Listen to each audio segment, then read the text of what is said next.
on to our Health Watch, where we talk about topics trending in the medical world. And as always, we are fortunate to be joined by Dr. Syed Hussein with Trinity Health of New England. Doctor, thank you for being here. Thank you. So this first topic, we want to jump right in because our entire team has been talking about it this morning. It has to do with a trend that is surfacing on TikTok. If adults aren't aware of this, what some young people are doing, they're calling this the Benadryl challenge. Some teens taking 12 to 14 pills. I know that a teenager in Ohio recently tried that, started to have seizures. What are you making of this? Yeah, this is very concerning and very dangerous. So Benadryl is an over-the-counter allergy medication, Keith, that people usually take when they have symptoms for hay fever, allergies, common cold.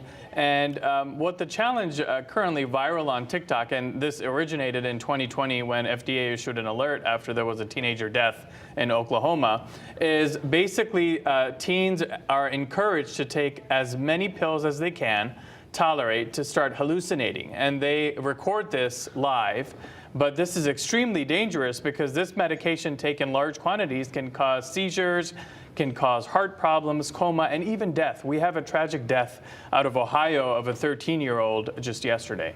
Doctor, I will often take one Benadryl in lieu of two because I know of how one will make me feel, never mind 12 to 14.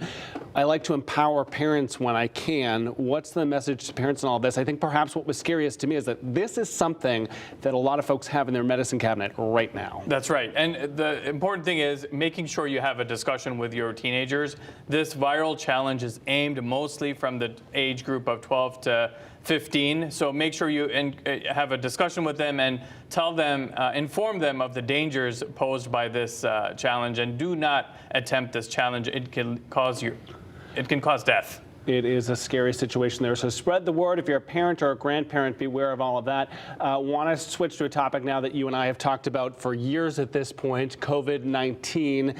And it's my understanding the FDA has cleared the way for a bivalent shot for folks who may be older or having health issues there. What is the development on that front? Yeah, so we know the COVID-19 vaccines, Keith, since they came out in December 2020, have been extremely safe, effective. They've saved millions of lives. But we also know that vaccine protection wanes. It goes down over a period of time. So the FDA looked at data and has now made the recommendation that if you're age 65 and above, you're eligible for a COVID-19 bivalent dose if it's been 4 months since you've received the last dose.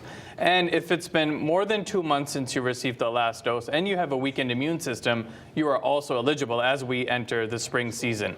It's only these two groups that currently are the FDA recommends.